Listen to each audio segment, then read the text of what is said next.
गणेश जी विघ्न विनाशक व शीघ्र प्रसन्न होने वाले देवता हैं। अगर कोई सच्चे मन से गणेश जी की वंदना करता है तो गौरी नंदन तुरंत प्रसन्न होकर उसे आशीर्वाद प्रदान करते हैं। वैसे भी गणेश जी जिस स्थान पर निवास करते हैं उनकी दोनों पत्नियां रिद्धि तथा सिद्धि भी उनके साथ रहती हैं। उनके दोनों पुत्र शुभ व लाभ का आगमन भी गणेश जी के साथ ही होता है। कभी कभी तो भक्त भगवान को असमंजस में डाल देते हैं। पूजा पाठ व भक्ति का जो वरदान मांगते हैं वह निराला होता है। काफ़ी समय पहले की बात है। एक गांव में एक अंधी बुढ़िया रहती थी। वह गणेश जी की परम भक्त थी। आँखों से भले ही दिखाई नहीं देता था, परंतु वह सुबह शाम गणेश जी की बंदगी में मग्न रहती। नित्य गणेश जी की प्रतिमा के आगे बैठकर उनकी स्तुति करती, भजन गाती व समाधि में लीन रहती। गणेश जी बुढ़िया की भक्ति से बड़े प्रसन्न हुए।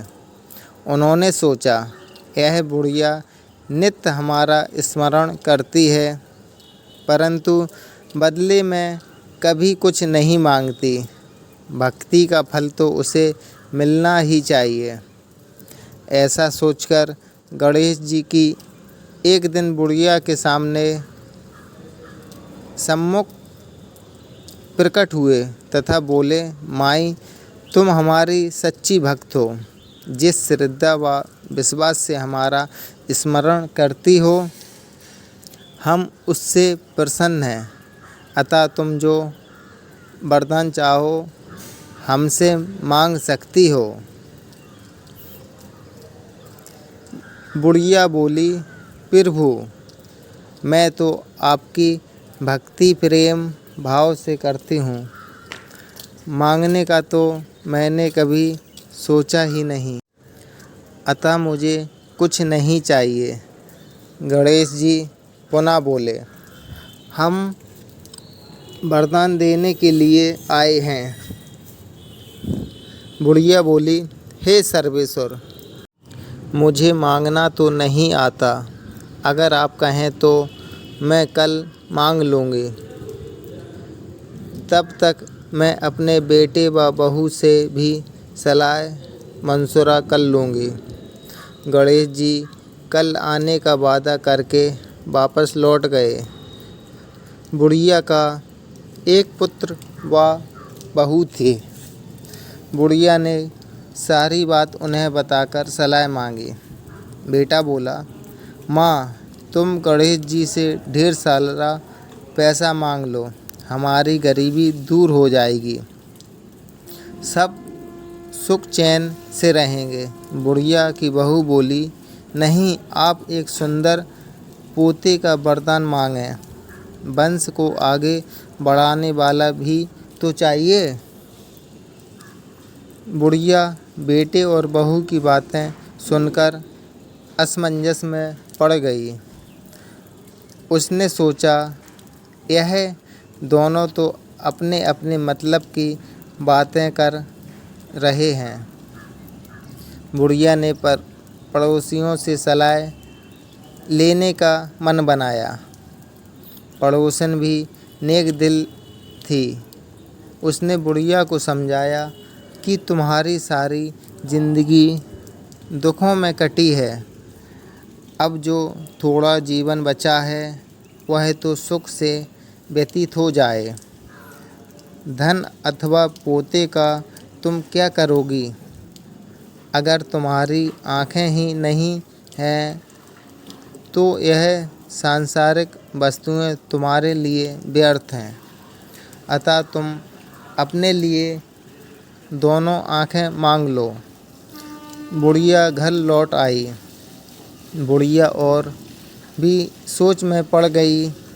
उसने सोचा, कुछ ऐसा मांग लूं जिससे मेरा बहू व बेटे सबका भला हो। लेकिन ऐसा क्या हो सकता है? इसी उद्युक्तन में सारा दिन व्यतीत हो गया। बुढ़िया कभी कुछ मांगने का मन बनाती तो कभी कुछ, परंतु कुछ भी निर्धारित न कर सके। दूसरे दिन गणेश जी पुनः प्रकट हुए तथा बोले, आप जो भी मांगेंगे वह हमारी कृपा से हो जाएगा, यह हमारा वचन है। गणेश जी के पावन वचन सुनकर बुढ़िया बोली, हे गणराज, यदि आप मुझसे प्रसन्न हैं तो कृपया मुझे मन इच्छित वरदान दीजिए। मैं अपने पोते को सोने के गिलास में दूध पीते देखना चाहती हूँ। बुढ़िया की बातें सुनकर गणेश जी की उसकी सादगी व सरलता पर मुस्कुरा दिए। बोले, तुमने तो मुझे ठग ही लिया है। मैंने तुम्हें एक वरदान मांगने के लिए बोला था, परंतु तुमने तो एक वरदान में ही सब कुछ मांग लिया। तुमने अपने लिए लंबी उम्र तथा दोनों आँखें मांग लीं, बेटे के लिए धन व बहू के लिए पोता भी मांग लिया। पोता होगा, ढेर सारा पैसा होगा, तभी तो वह सोने के गिलास में दूध पिएगा। पोते को देखने के लिए तुम जिंदा रहोगी, तभी तो देख पाओगी। अब देखने के लिए दो आँखें भी देनी ही पड़ेगी। फिर भी वह बोले, जो तुमने मांगा वे सब सत्य होगा। यूँ कहकर गणेश जी अंतर्ध्यान हो गए। कुछ समय पाकर गणेश जी की कृपा से बुढ़िया के घर पोता हुआ।